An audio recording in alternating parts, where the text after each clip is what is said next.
¿Qué tal? Bienvenidos a Voces, Nuestros Derechos. Vamos a estar hablando. ¿A qué nos referimos cuando hablamos de derechos sociales y sobre todo las reformas que se han planteado en materia laboral, en materia de seguridad social? Aquí se los presentamos. Los derechos sociales son aquellos que están alineados con la infinita dignidad del ser humano. Es decir, defienden la importancia de la integración personal a través de objetivos importantes como el acceso al mercado laboral, el derecho a la sanidad o a la educación. Pero, ¿por qué es tan importante luchar y hablar sobre estos derechos? Hoy hablaremos de los derechos sociales en Voz es.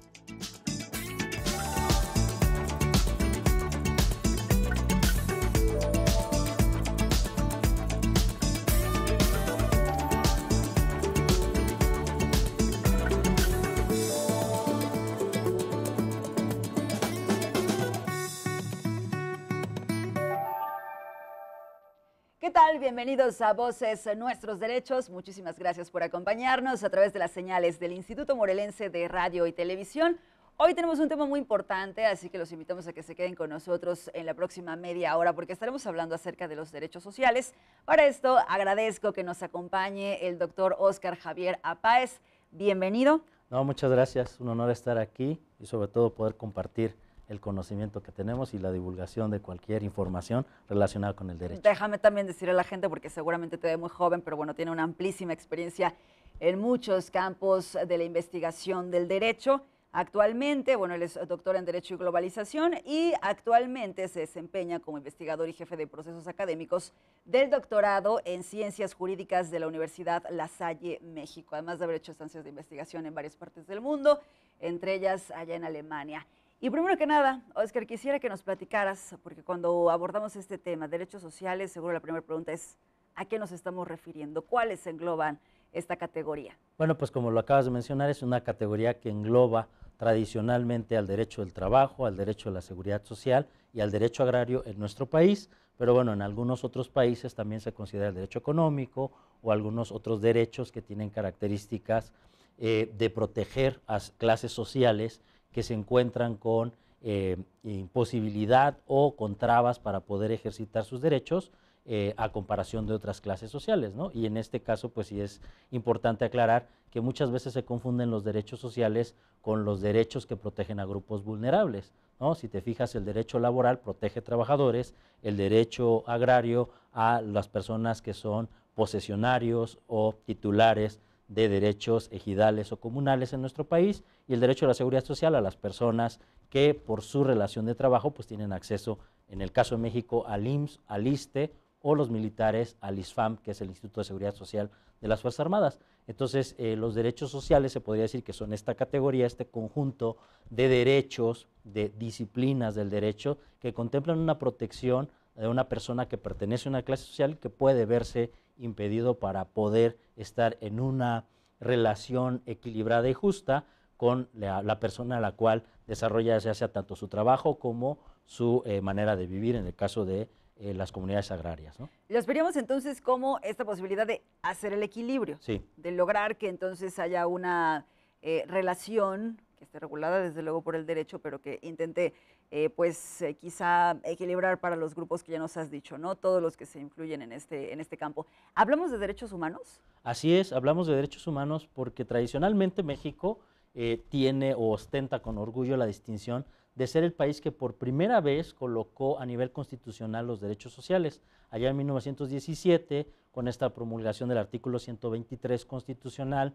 que gracias a la necedad, si se le puede decir, o a la insistencia de aquellas delegaciones de Veracruz y de Yucatán, que en el Congreso Constituyente impulsaron para que se plasmara en la Constitución la regulación de las 8 horas diarias máximas, la protección de la maternidad, una discusión muy fuerte ahí con los teóricos del derecho, porque decían que eso debía de estar en una ley reglamentaria, como mandaba el canon de la teoría imperante del derecho, que nuestra Constitución solamente debía tener dos partes, la parte de las garantías individuales, en aquella época, en 1917, y la parte programática del Estado, ¿no? Entonces, cuando ellos impulsan a través de discusiones que llegaron a un punto muy álgido en los debates allá en el Constituyente, se cuenta que incluso hubo groserías y fue tanta la emoción que había por tratar de colocar estos derechos, que Venustiano Carranza dice, detiene la sesión y les dice, ¿saben qué? Hay un artículo, vamos en el 122, tienen el 123 para que puedan discutir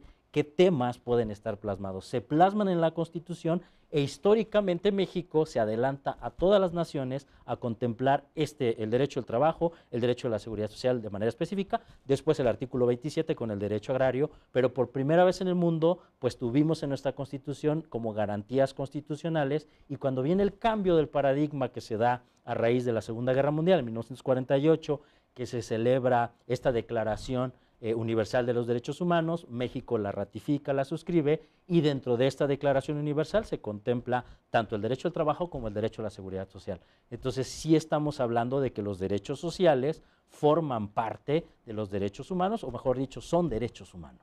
Oye, en ese sentido, desde luego que cuando empezamos a establecer Constitución 1917, manejándolo incluso como un logro para que se pudiera dar el reconocimiento de estos derechos. Y si lo trasladamos a este 2020, ¿qué diríamos que ha pasado? Es decir, ¿se ha podido ir garantizando? Todavía, a pesar de que en ese momento éramos de avanzada, nos hemos rezagado. ¿Cómo lo calificarías? Pues fíjate que va muy de la mano con lo que está pasando a nivel global con el derecho. Está cambiando en todo el mundo, no solo por la situación de la pandemia, sino por muchas cuestiones que tienen que ver con lo económico, y sobre todo que a partir de 1948 hay un parteaguas en la teoría del derecho que a México desafortunadamente llegó, o afortunadamente, no sabría decirlo o aclararlo aquí porque muchos están en contra de ello, llegó con la reforma constitucional en materia de derechos humanos del año 2011. Entonces, si nosotros analizamos el derecho social que veníamos arrastrando de una Constitución que en el 17 la garantiza, pero que no vamos hasta tener hasta el 31 nuestro Código del Trabajo, una multiplicidad de leyes laborales en los estados, no vamos a tener hasta 1945 el Seguro Social, el nacimiento del Instituto Mexicano. Entonces, México, a pesar de tener las leyes, pues podemos decir de vanguardia, la materialización se había estado quedando rezagada. Esto, afortunadamente, como lo dije, con la reforma en materia de derechos humanos, pues implica que los tratados internacionales, esta reforma, lo que hizo en el artículo primero vigente actual es integrarlos a la Constitución, y México tiene celebrados el Pacto Internacional de los Derechos Económicos, Sociales y Culturales. Este pacto cuenta con un comité que anualmente emite recomendaciones sobre la manera en la cual tenemos que materializar los derechos que están contenidos en él. Y en ese sentido, pues es importante decir que hay recomendaciones por cuanto a la accesibilidad, la asequibilidad, que han motivado una serie de reformas muy importantes. Por ejemplo, en el derecho laboral, en el año 2012, el tema de incluir el concepto de trabajo decente, el tema del acoso laboral, que es un tema muy recurrente. Hay muchísimo, sin duda, en ese caso. Oye, precisamente, pues yo creo que vamos a estar regresando para ir desglosando qué es lo que ha pasado ya con nuestra Constitución, ya con la Ley Federal del Trabajo, cómo se traduce de pronto para los que nos están siguiendo, que tienen pues una relación laboral, que pueden tener también algún tema de afores, en fin, todas estas reformas que también se han planteado en los últimos momentos. Estamos platicando con el doctor Óscar Javier Páez. Vamos a hacer una pausa, estamos aquí en Voces Nuestros Derechos, ya volvemos. ¿Sabías que los derechos económicos, sociales, culturales y ambientales forman parte de nuestros derechos?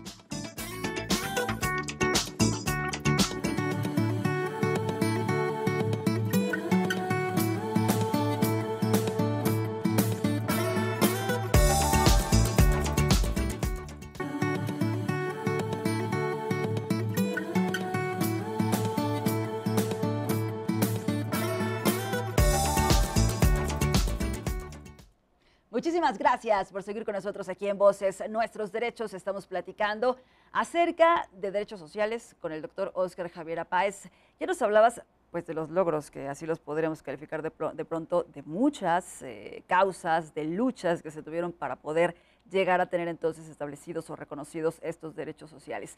Ahora, quisiera ir contextualizando en qué pasa con las reformas que se han impulsado en los últimos meses. Por ejemplo, cuando se habla acerca de las jubilaciones, que suele ser un tema ahí complejo incluso para nuestro propio sistema en México, ¿qué nos puedes comentar al respecto? Bueno, te venía comentando en la cápsula, perdón, en la sección anterior, precisamente acerca de cómo este reconocimiento o esta entrada en vigor de la reforma en materia de derechos humanos comenzó a impactar todas las áreas del derecho social. Específicamente la ley laboral, bueno, pues tuvo una reforma por cuanto a acoso laboral, trabajo decente, la protección de la maternidad, que como derecho humano se otorga también a los trabajadores varones, no solamente a las mujeres, y comienza a haber una transformación necesaria para adecuar nuestros derechos sociales a lo que marcan los derechos humanos. Y Oye, precisamente, en ese sentido, ¿qué es el trabajo decente ahorita que lo mencionas? el trabajo decente es un concepto que nace en el seno de las organizaciones internacionales,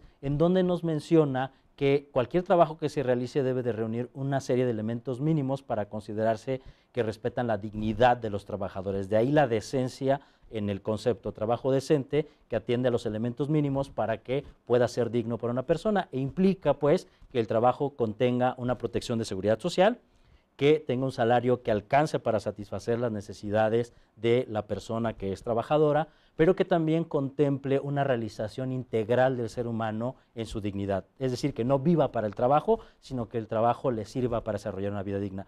Y en ese sentido decía, bueno, las pensiones ha sido un tema muy sonado, ¿no? Hubo una reforma en la ley laboral para crear el procedimiento específico de seguridad social, pero también se está hablando en los últimos días acerca de una reforma al sistema de pensiones a través de las AFORES, porque se ha descubierto que en los países que iniciaron con este sistema que tenía muchas promesas de resolver los problemas de las jubilaciones, en realidad el porcentaje de trabajadores que están alcanzando pensiones pues es muy alto, alcanzando pensiones con los salarios mínimos. Y esta no era la finalidad de tener un sistema de AFORES, por lo tanto, pues se está maquinando o se está hablando acerca de una reforma al sistema de AFORES. Creo que está en la congeladora, no se ha discutido más, pero parece que este gobierno trata de impulsar aquello, ¿no? Desde luego que sería conveniente revisarlo, porque tenemos un sistema de AFORES que necesita ser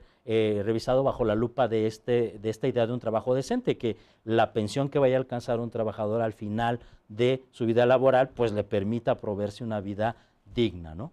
Oye, de pronto las personas jóvenes que nos están siguiendo, ¿no? Es común escuchar que es que el sistema de pensiones va a colapsar en algún momento, es que ya no me voy a preocupar de pronto por tener algún día la posibilidad de jubilarme. ¿Qué le decimos a ellos? Pues bueno, eso fíjate que fue algo que en la clase de seguridad social que tuve la oportunidad de impartir tanto en la Universidad Autónoma del Estado de Morelos como en la Universidad Nacional Autónoma de México, en la División de Estudios de Posgrado, era la pregunta que me hacían los abogados jóvenes: ¿qué va a pasar con nosotros? Que desde 1997 entró en vigor la AFORE y pues comenzamos a aportar. El Estado tuvo a bien dejar la pensión mínima garantizada. Les decía yo que esta pensión mínima garantizada pues va a ser a lo que un porcentaje muy alto de jóvenes tengan derecho, porque los fondos que van a estar en su AFORE pues probablemente no alcancen para tener una pensión un poco más mayor, bueno, perdón, la redundancia, una pensión mayor. Entonces, aquí tenemos un problema, porque este fondo mínimo garantizado de alguien que no llegue a juntar todo el dinero para tener una pensión superior al salario mínimo, pues será acreedor al salario mínimo. De ahí la importancia, bueno, que se empuje para que el salario mínimo aumente, para que por lo menos les permita tener una pensión digna, ¿no? Es una preocupación que tienen todos los jóvenes que están conscientes de que algún día va a acabar su vida laboral, pero la mayoría de los jóvenes que comienzan su vida laboral no se preocupan, porque ellos voltean a ver sus estados de cuenta de las AFORES y ven que hay un dinerito que va creciendo conforme pasan los años, ¿no? Pero como desconocen el sistema a través del cual se hace el cálculo, pues creen que ese dinero se les va a entregar cuando acabe su vida laboral, y no funciona así. La AFORE lo que hace es, con ese dinero que quedó acumulado durante todo el tiempo que estuviste de manera activa, se hace un cálculo de la esperanza de vida que tienes, y ese dinero se divide entre los años que probablemente vayas a vivir, se te descuenta el pago de un seguro de supervivencia si es que vives más años de lo que la esperanza de vida te corresponde, y entonces, ya sacando las cuentas, pues se ve cuánto te toca mensualmente. En ese sentido es que si no alcanzas una pensión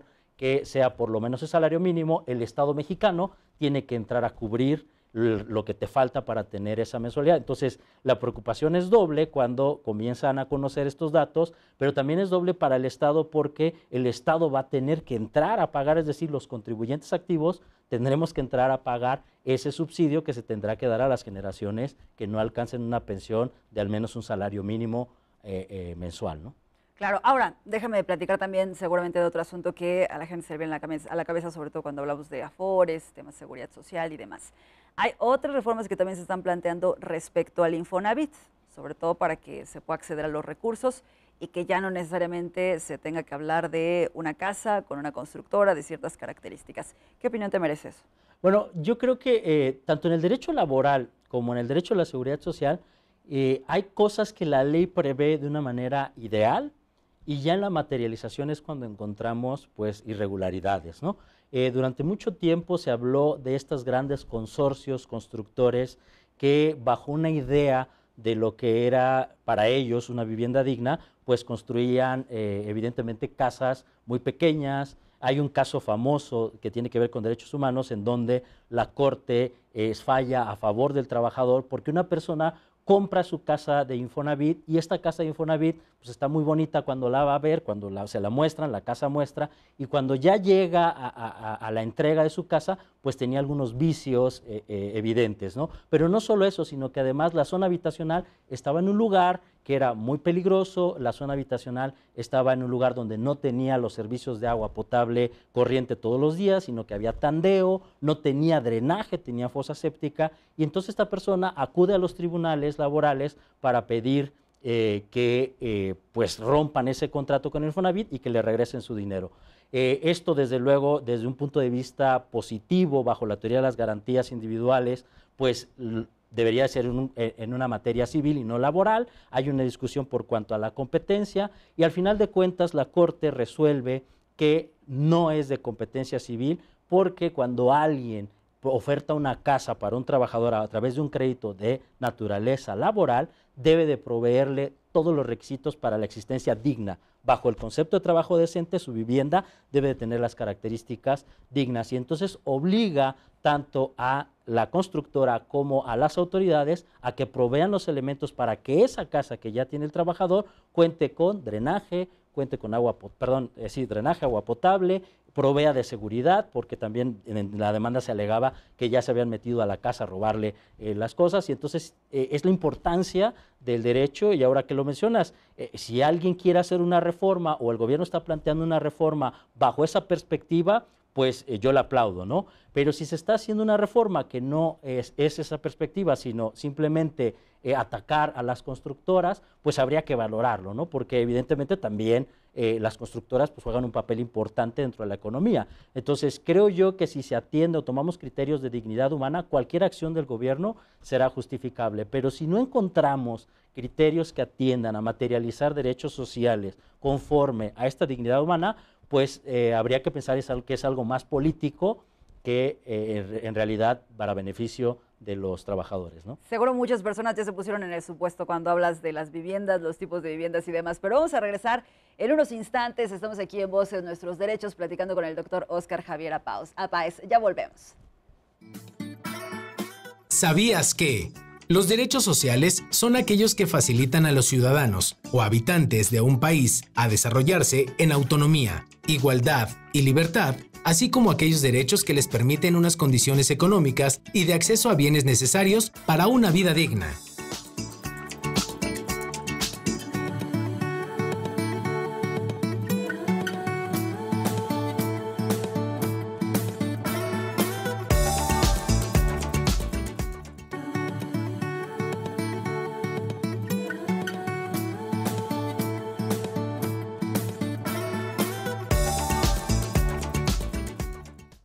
Muchísimas gracias por seguir con nosotros aquí en Voces Nuestros Derechos. Estamos platicando con el doctor Óscar Javier Apáez. Nos decías de estas posibilidades, reformas al Infonavit, que de pronto llegues como trabajador, pides tu crédito y literalmente pues te vayan a dar el dinero. ¿Qué se necesitaría para que también se garantice el tema seguridad de las viviendas, más hablando de contextos sismos que tuvimos recientemente y demás? Bueno, lo que comentaba antes del corte, ¿no? Esta reforma que parece que se está impulsando y que el gobierno dice que va a ser de trato directo para el trabajador para que disponga, pues lo que trata es, o lo que se quiere lograr según lo que he leído en la propuesta, es que no haya un intermediario, que no te obliguen a que acudas a cierta constructora o a ciertas características, pero creo yo que habría que ver las reglas de operación, las reglas de materialización, para que cuando se otorgue este dinero de manera directa, pues el trabajador pueda garantizar que efectivamente va a ser para una vivienda y que esa vivienda va a contar con los requisitos mínimos para garantizar su seguridad y, como decía hace un rato, la vida digna, ¿no? Que vaya a construir algo que le permita vivir para desarrollarse, que sea funcional, que sea en un lugar seguro, que cuente con estas medidas y estas características. Creo yo que tendrán que venir unas reglas de operación en donde se especifique de manera clara bajo qué condiciones se otorgará el dinero y cómo podrás ejercer este dinero. Yo creo que eso sería algo responsable y que creo que apoyaría mucho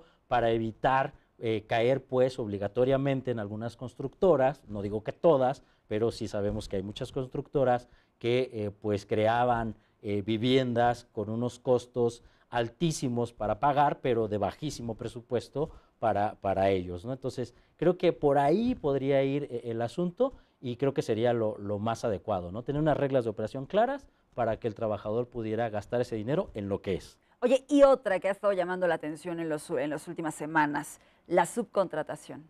Claro, esta también, como te decía yo, la dignidad humana es un principio que muchos abogados están todavía batallando con este principio porque creen que es un dilema ético o que es una declaración moral contenida en los tratados internacionales, pero no, la Suprema Corte de Justicia ya emitió una tesis de jurisprudencia del Pleno de carácter constitucional. Esto significa que esta tesis es obligatoria para la interpretación del derecho por parte de los jueces y las personas que pues se dedican a materializar derechos. Y en esta nos dice que la dignidad humana es un criterio jurídico, una norma jurídica, así lo define, que permea todo el sistema. Y esta norma implica que nadie debe de ser envilecido, humillado, degradado o se le extraiga su naturaleza como ser humano. Y debe de ser respetado en todo momento, porque en el momento en que no se respete, pues ya no tendrás la naturaleza, te estarán tratando como algo que no eres y entonces serás susceptible de poder ir a reclamarse a los tribunales que te restauren esta dignidad que está siendo vulnerada.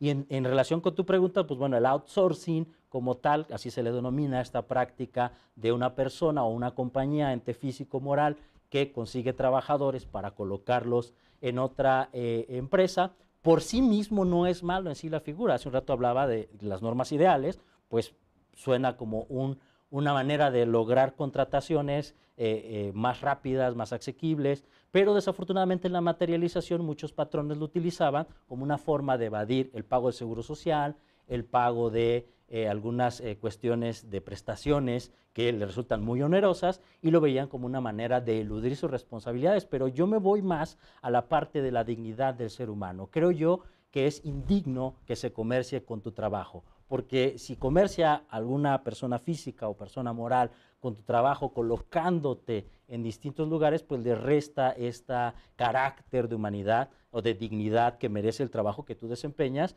y pasas a ser un número más dentro de la empresa y no generas todo lo que idealmente debe de generarse cuando tú trabajas en una empresa, que es el apego, el cariño, el ir creciendo junto con la empresa, el formar parte. Muchas empresas socialmente responsables lo dicen, somos parte de una familia, son mis colaboradores, les doy sus aguinaldos, les doy sus bonos, el trabajador está a gusto, desarrolla su vida con lealtad, con esmero, pues eso se rompe con estas figuras. Desde luego que no estoy diciendo que el outsourcing por sí sea malo, sí aclaro que hay pues compañías de outsourcing que hacen su trabajo bien, pero hay compañías que desafortunadamente no materializan los derechos como deben de ser y es precisamente contra las que se quiere evitar que sigan pues teniendo estas prácticas. Oye, pues son varias cosas que todavía están en el tintero y que desde luego ya una vez que sean aprobadas y veamos en qué términos van a ser, pues nos encantaría que nos acompañaras en la cuenta ya para hacer todo el desglose de cómo estar bien informados acerca de nuestros afores, qué decisión también tomar, porque pues al final es algo que todos vamos a necesitar. Así es. Sí, y de qué hecho, decir también de Infonavit, todas las prestaciones y demás. De hecho, es algo de lo que yo comento mucho con los estudiantes en la clase. Ahorita ustedes probablemente no necesiten servicios de un abogado, pero en 10, 15 años que ya esté cerca a pensionarse, a jubilarse, pues probablemente me echen una llamadita para que revisemos su caso, ¿no? Aquí lo más importante, creo yo, es entender que los derechos sociales en México están transformándose. Tenemos una nueva generación de personas que exigen sus derechos, algunos creo yo indebidamente le llaman generaciones de cristal, pero en realidad estas generaciones de cristal nos están haciendo ver todo lo que nosotros permitíamos que nos hicieran de manera, pues, vulnerando nuestra dignidad humana y que no reclamábamos porque dábamos por sentado que así debía de ser. Bueno, pues con estos derechos humanos y los derechos sociales entendidos como derechos humanos, pues permiten materializar cosas que antes no permitiríamos que pasaran, ¿no? Ya platiqué hace un rato, por ejemplo, el permiso de maternidad para los varones, ¿no? Que ya se otorgan 5 días para que esté después del parto con esta persona, y por ejemplo hay casos en donde se han otorgado licencias de lactancia a varones, ¿no? Que en una generación anterior pues nos sonaría totalmente ilógico, ¿no? Como un hombre puede tener un permiso de maternidad o como un hombre puede tener un permiso de lactancia, ¿no? Bueno, pues ya te estaremos invitando para ver Con todos mucho estos gusto. asuntos. Aquí Muchísimas estaré. gracias, qué gusto que nos acompañes. Gracias. El doctor Óscar Javier Páez hablándonos hoy acerca de derechos sociales. Gracias a todos ustedes por acompañarnos aquí en Voces Nuestros Derechos y los esperamos la próxima.